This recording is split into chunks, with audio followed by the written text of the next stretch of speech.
say, it says record top left.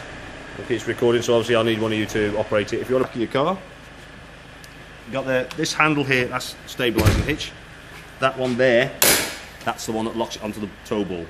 Okay, I don't know if you've got a brand new tow ball fitted or not. Yes. Possibly, yeah. What is likely, it will have paint on it. So with this type of hitch, it works on friction.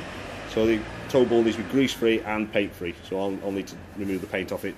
Obviously, otherwise it contaminates the pads. And obviously, then it won't be working correctly. Okay. Breakaway cable. That's there to apply the brake. So if your car and your caravan come separated, that will then pull on that and applies your handbrake. What it's called, the breakaway cable, is as it gets to a certain point, it will snap off. Car and the caravan will be separate. And obviously, the caravan's not going to be following you down the road or in the edge or whatever. Okay, so that should bring it to a stop. Jockey wheel. Obviously, that's useful. Obviously, when you get it off the back of the car, obviously it holds the front end up. Then you can manoeuvre it around. Also, you can use it as levelling. So you use the jockey wheel to put the nose up or down to level it, which I'll explain in a minute. Clamp. That clamps your jockey wheel into position. So when you drop it down off before you take it off the car, you tighten it, then wind it up off, which I'll show you that when we put it onto the car. Okay, it is very important you make sure that is tight, because we've had occasions where that is slid back up, and that jockey wheel, wherever it is, can obviously come up and connect with that. Connects with that with a bit of force, it's obviously going to smash it. Yeah. Obviously, it's expensive to replace. Okay, handbrake. See, handbrake. To put it on or off, it's quite hard to push it down, but it will come on itself. So if it's on a bit of a slope backwards, it will actually pull itself on more. Okay, just be very careful. You can see how fast that came up. If you've got your hand anywhere near that, it's going to hurt. Okay, electrics, 13 pin, which I assume you should have attached to your car. Okay, I don't know if you've connected a 13 pin before. Well, we've got 3 connection points on the outside ring, and then 1 on the inside ring with obviously all the pins.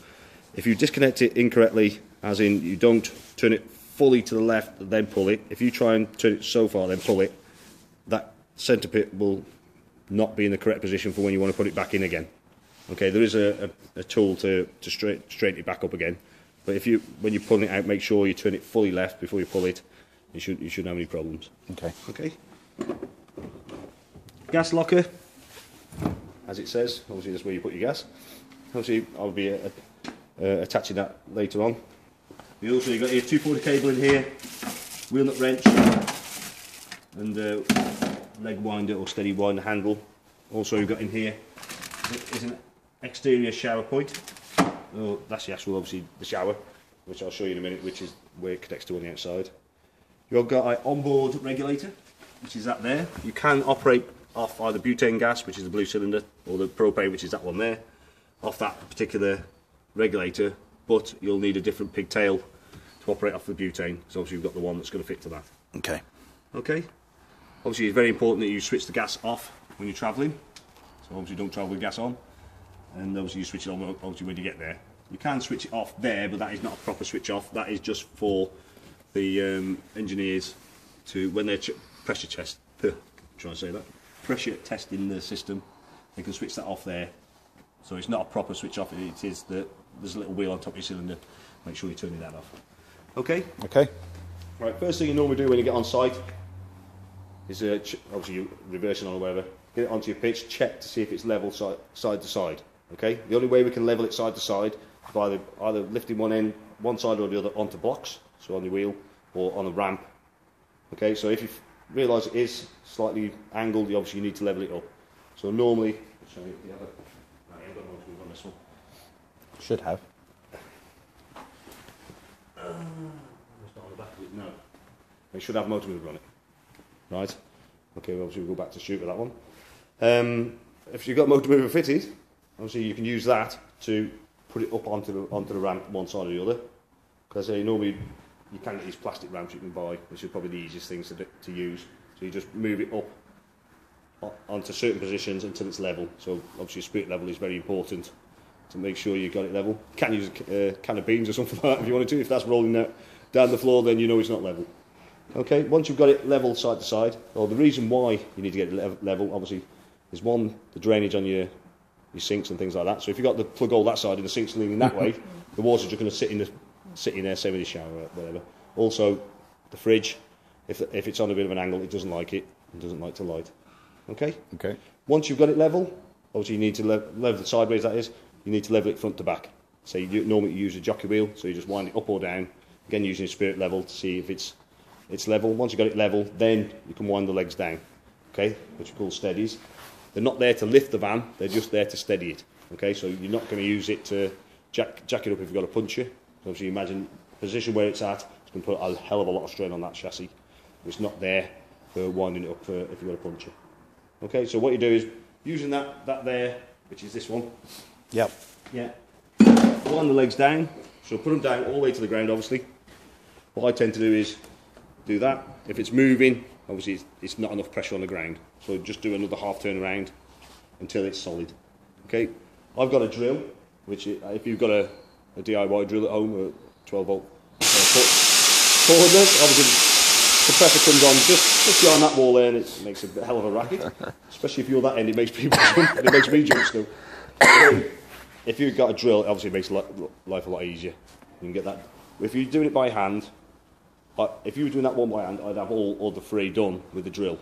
So that's how quick it is compared to doing that. And if it's raining, the last thing you want to do is that, and you're just getting soaked. Okay, right. What we've got here is water in. So we've got two inlets there. You'll see it's got a little label, direct to tap and direct to tank. Okay, the difference obviously, direct to tap is if you're using the Aquaroll, it just puts the water into the system. Okay, so into your hot water tank and the rest, and your cold water system. This one here is just for filling your tank, which you've got an onboard tank. Okay, you can see that it's got two electrodes there and two electrodes there. When that's plugged into that one, it uses the pump which is on the end of this pipe to empty water out of there into your onboard tank.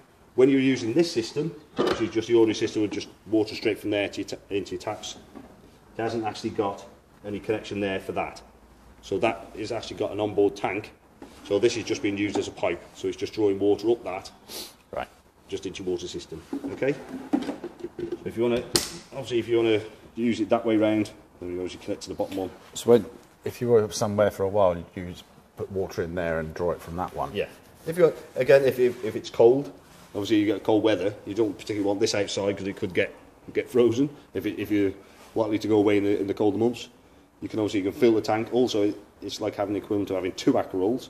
So if you fill your tank first, obviously using the Aquaroll, fill your onboard tank, go and fill the Aquaroll back up again, then connect it back into the bottom one. So then you've got the equivalent of one Aquaroll on board, one Aquaroll here. So if you're going to use the shower, what you do is operate off one. Oh, joking. Battery's going on that. I'm going to say that was on charge this morning. Right, fingers crossed it's going to last the time. Right, so you can operate the water, use the onboard water tank first, then if you're running out of that, you just switch across and then it'll start using the water from outside.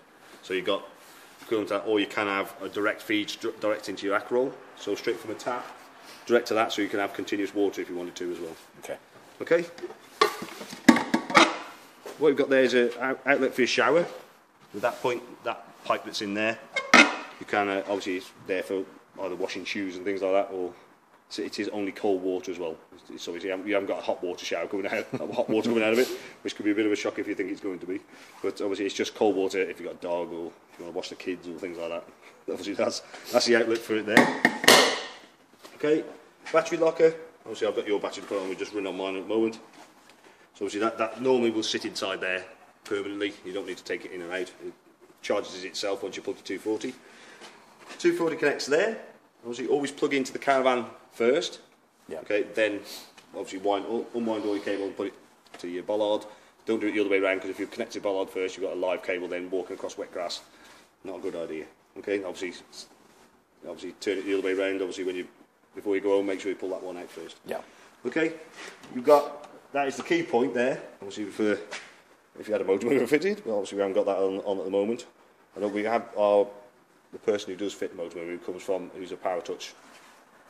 He's had a stroke just recently, so I'm wondering if that is the reason why it hasn't been fitted.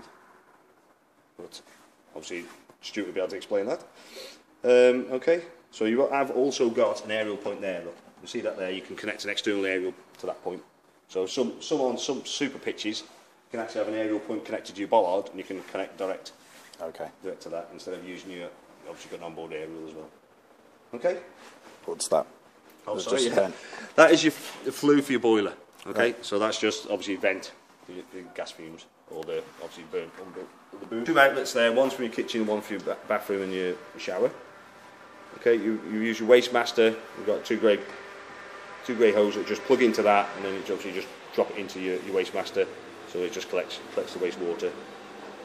Okay, this one here is reservoir for your flush tank. Okay, so it's just you just top that up with you got pink chemical, so you just have a small amount of pink chemical, and you just top it up with water. The only time you know it's full is when you can see it through the hole, and the only time you know it's empty is when you're flushing it. There's nothing coming out. Okay, yeah. Don't travel with it full, because it can overflow if you're not careful. You can travel with a certain amount in it, so if you want to stop as you're travelling, obviously you can stop at the side of the road if you wanted to, but don't fill it all the way up before you go. Okay, this here is your waste tank. That's where all the nasty stuff goes. To get the waste tank out, all you do is lift that, and it should slide out easily. If it's not sliding out easily, the likelihood is the wastegate, which is on the toilet, has been left open, and obviously you need to shut that before you can take it out. So the best thing to do, push it back in, go inside, make sure it's shut, then it should come out easy. Got a little handle obviously for easy transportation to the emptying place. Obviously it's got the wheels as well. Before you use it, make sure you put a blue chemical in. Okay, you've got a measuring cup there, so you put a small amount of blue in there, as it says on the pack, how much you need to put in. They recommend around about 1 litre, 2 litres of water inside there. That helps to break down the nasty stuff, obviously, before you empty it out. So you can also empty it out there as well. You've got an air bleed button there, so that allows the air, obviously, to allow to empty it easier. You can access it via that as well. Okay, so to clean it, obviously you can either go through there, or I tend to just put water through there. That's been sorted, Gareth, okay. Tom's done it. Yeah, Tom's done it, yeah. Okay, are you ready to move, Ollie? I think so. Yeah, okay, everything's checked anyway. Thank you. Okay, so obviously make sure that is back in that position before you obviously slide it back in the cassette holder. That should just slide back in and click in there. Just on this little shelf here, this is actually a drain for your flush tank. So obviously in winter, make sure you drain all the water out of the system. The same obviously applies to your flush tank. You can, best thing to do is flush it using the electric flush on the inside on the system. Flush it if you want to into there. Obviously that collects and gets rid of it. Just drain the last little bit by pulling that plug out. So you just pull that out and it'll just drain the last little bit in there. Okay. Okay. Happy with that? Yeah. Yeah. So just yeah, just slam, you have to slam it normally. That's it. I'll show you how that lock works in a minute, because I need to get the keys out of the bed. Okay, what you've also got, your consumer unit is here, which I'll show you when we open the bed up anyway. You've also got a wheel lock, also got a jack, obviously that's your step. With this one, in particular model, you've got a waste tank that comes with it as well. Most people don't tend to use that because it's just slightly smaller, but for some reason the top of the range comes with one of them as well. okay. Okay. So what you've got to be very careful when you get into this one. If you're reaching in there to do that, you knock that spring, you can end up with that smacking the back of your head, which I've done a couple of times. So obviously to release it, just flick that spring there. Right. Obviously make sure it's up before you stick your head anywhere near it. And the best thing to shut it is just let it go. Slams it shut. Okay, obviously got the same this end. Again, another access under the seats or seating. That there is an alarm box. Okay, you can see that there. Runs off your leisure battery. It's also got its own internal battery as well. It will run off your leisure battery to start with. If that's run down or someone takes that off, it'll then run off its own battery. Okay, as soon as you plug your 240 in, it will start charging it back up again. They reckon it'll last at least 2 or 3 months on its own, right, as a battery on its own. Okay, your onboard tank is under there.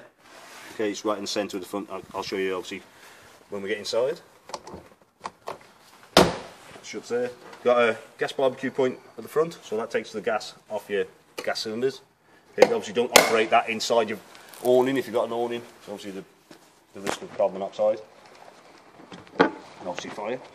240 outlet, so you can put anything 240 into your awning if you wanted to. Right, very importantly, this is very important, the last thing obviously you want is wheels falling off. So obviously by checking them regularly, obviously you lessen that risk. It is 130 Newton meters, which is on your plate here, look. So I will check that before you leave as well. So obviously make sure it's doubly secure. Okay, you also